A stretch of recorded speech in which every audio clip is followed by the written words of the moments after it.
Hi friends, welcome back to our channel. ముందుగా అయితే అందరికి నమస్కారం అండి.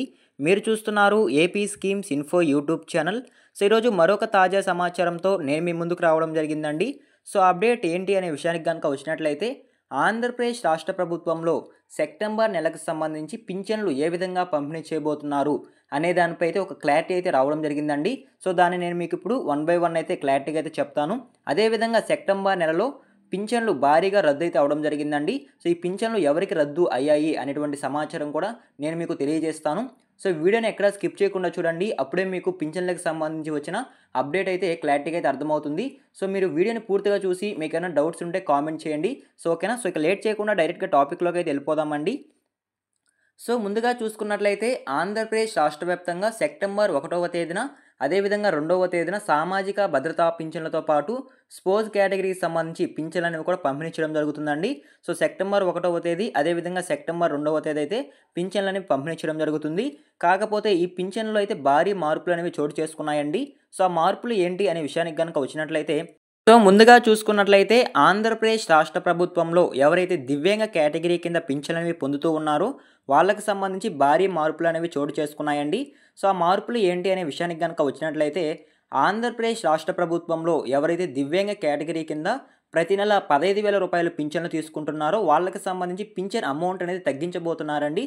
ఏ విధంగా తగ్గించబోతున్నారు అనే విషయానికి గనక వచ్చినట్లయితే, సో ముందుగా దివ్యాంగ కేటగిరీకి సంబంధించి ఈ పింఛన్లు అనేవి తీసుకోవాలి అనుకుంటే ఖచ్చితంగా 85% వైకల్యం అయితే కలిగి ఉండాలండి.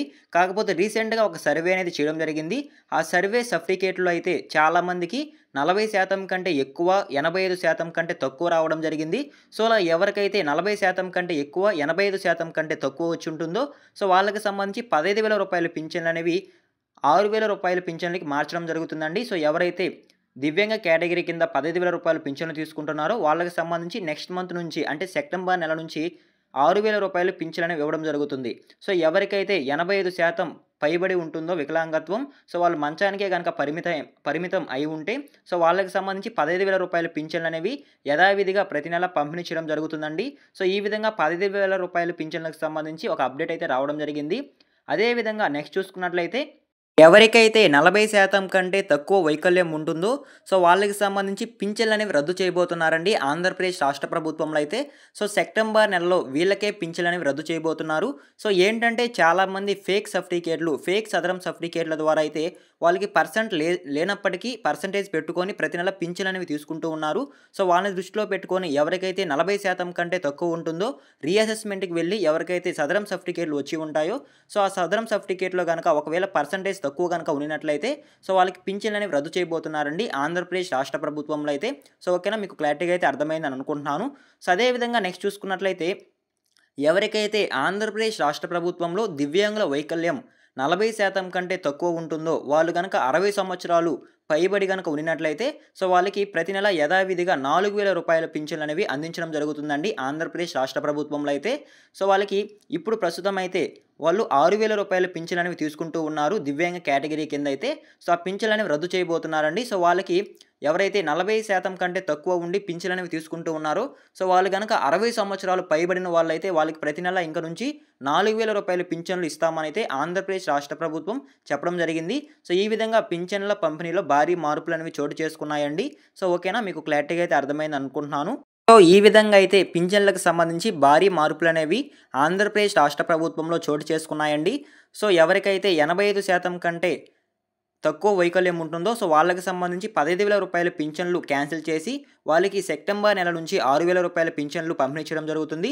సో ఎవరైతే ఇప్పటి వరకు 40% కంటే తక్కువ ఉండి 6,000 రూపాయల పింఛన్లు అనేవి తీసుకుంటూ ఉన్నారో సో వాళ్ళకి సంబంధించి వాళ్ళ పింఛన్లు రద్దు చేయబోతున్నారు. ఒకవేళ వాళ్ళు కనుక 60 సంవత్సరాల కంటే పైబడిన వాళ్ళు కనుక ఉన్నట్లయితే సో వాళ్ళకి సంబంధించి ప్రతి నెల 4,000 రూపాయలు సామాజిక భద్రతా పింఛన్ల కింద అమౌంట్ అనేది ఇవ్వడం జరుగుతుందండి. సో ఓకేనా. సో ఈ విధంగా అయితే మార్పులు అనేవి చోటు చేసుకున్నాయి. అదేవిధంగా నెక్స్ట్ చూసుకున్నట్లయితే, పింఛన్లకి అప్పీల్ ఏ విధంగా చేసుకోవాలి అనేటువంటి సమాచారం నేను మీకు తెలియజేస్తానండి. సో ఈ అప్పీల్ ఎవరు చేసుకోవాలి అనే విషయానికి కనుక వచ్చినట్లయితే, సో రీసెంట్గా కొత్త సదరం సర్టిఫికేట్లు అనేవి వచ్చిన తర్వాత దివ్యాంగ కేటగిరీకి సంబంధించి చాలా పింఛన్లు అనేవి రద్దు చేయడం జరిగిందండి. సో ఇలా ఎవరికైతే రద్దు అయి ఉంటాయో సో వాళ్ళు మేము ఒకవేళ పింఛన్లకి అర్హత అని భావించినట్లయితే సో మీరు వెంటనే అప్పీల్ అనేది చేసుకోవచ్చండి.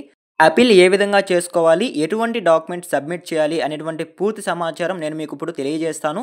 సో, ముందుగా మీరు అప్పీల్ చేసుకోవాలి అనుకుంటే ఖచ్చితంగా మీరు మీ మండల స్థాయిలో ఉన్న ఎంపీడీఓ ఆఫీస్‌కైతే వెళ్ళాల్సి ఉంటుంది. ఆఫీస్‌కి వెళ్ళేసి ఖచ్చితంగా అప్పీల్ కొరకు ఒక అర్జీ అయితే ఉంటుంది. ఆ అర్జీ అయితే తీసుకోవాల్సి ఉంటుంది. అదేవిధంగా ఆధార్ కార్డ్ జెరాక్స్ తీసుకోవాల్సి ఉంటుంది. పెన్షన్ రద్దు లేదా పెన్షన్ మార్పు నోటీసు. సో, మీకు రద్దు చేస్తున్నట్లు ఒక నోటీస్ అనేది ఇచ్చి ఉంటారు. ఆ నోటీస్‌ని కూడా మీరు తీసుకువెళ్ళాల్సి ఉంటుంది. అదేవిధంగా సదరం సర్టిఫికేట్ పాతది, అదేవిధంగా సదరం సర్టిఫికేట్ కొత్తది. సో, ఈ డాక్యుమెంట్స్ అనేవి మీరు ఎంపీడీఓ ఆఫీస్ దగ్గరికైతే తీసుకెళ్లాల్సి ఉంటుందండి. వీటితో పాటు పెన్షన్‌దారునికి సంబంధించి ఏమైనా హాస్పిటల్ చికిత్స పొందుతూ ఉన్న డాక్యుమెంట్ ఏమైనా ఉంటే అది కూడా తీసుకువెళ్ళాల్సి ఉంటుంది. సో, ఈ విధంగా మీరు అన్ని డాక్యుమెంట్స్ తీసుకువెళ్ళి ఎంపీడీఓ ఆఫీస్‌లో గనక అధికారికి గనక ఇచ్చినట్లయితే సో, ఆ అధికారి జిల్లా కలెక్టర్‌కి మీ యొక్క డీటెయిల్స్ అనేవి పంపించడం జరుగుతుంది. సో, ఈ అప్పీల్‌కి సంబంధించి అర్జీనైతే జిల్లా కలెక్టర్‌కి సెండ్ చేసిన తర్వాత మీకు ఒక 10 రోజుల్లో లేదా కొన్ని రోజుల్లోనే మీకు మరొకసారి రీఅసెస్‌మెంట్‌కి వెళ్ళమని ఒక నోటీస్ అయితే రావడం జరుగుతుందండి. సో, ఈ నోటీస్ వచ్చిన తర్వాత మళ్ళీ మీరు ఒకసారి రీఅసెస్‌మెంట్‌కి వెళ్ళాల్సి ఉంటుంది. అంటే మళ్ళీ మీరు మీ యొక్క వైకల్యాన్ని చెకప్ చేసుకోవాల్సి ఉంటుంది. సో, మీకొక గవర్నమెంట్ హాస్పిటల్ అనేది కేటాయించడం జరుగుతుంది. ఆ గవర్నమెంట్ హాస్పిటల్‌కి వెళ్లి మీరు మళ్ళీ ఒకసారి వైకల్య పరీక్ష అనేది చేసుకోవాల్సి ఉంటుంది. సో, ఈ వైకల్య పరీక్ష అయిపోయిన తర్వాత మీకు 30 రోజుల్లోపు మీకు కొత్త సదరం సర్టిఫికేట్ అనేది రావడం జరుగుతుందండి. ఆ సదరం సర్టిఫికేట్‌లో పర్సెంటేజ్ అనేది 40% కంటే ఎక్కువ గనక ఉన్నట్లయితే మీకు ప్రతి నెల దివ్యాంగ కేటగిరీ కింద పింఛన్స్ అనేవి పంపిణీ చేయడం జరుగుతుందండి.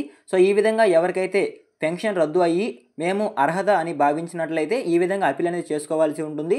సో, ఓకేనా, మీరు ఎక్కడికి వెళ్ళాల్సిన అవసరం లేకుండా మీ దగ్గరలోని ఎంపీడీఓ ఆఫీస్‌కి వెళ్ళి మీరు అప్పీల్ అనేది చేసుకోవచ్చండి. సో, ఓకేనా, మీకు క్లారిటీగా అయితే అర్థమైందని అనుకుంటున్నాను. సో, ఈ విధంగా పింఛన్లకు సంబంధించి ఒక తాజా సమాచారం అయితే రావడం జరిగిందండి. సో, సెప్టెంబర్ నెలలో పింఛన్లకు సంబంధించి ఈ విధంగా మార్పులనేవి చోటు చేసుకోబోతున్నాయి. సో, మీకేమైనా డౌట్స్ ఉంటే కామెంట్ చేయండి. నేనైతే రిప్లై ఇస్తాను. సో, అదేవిధంగా మన ఛానల్ ఎవరైనా ఫస్ట్ టైం చూస్తుంటే సబ్స్క్రైబ్ చేసుకోండి. వీడియో నచ్చినట్లయితే ఒక లైక్ చేయండి. మరొక ఇంట్రెస్టింగ్ వీడియోతో మీ ముందుకు వస్తాను. అంతవరకు జై హింద్.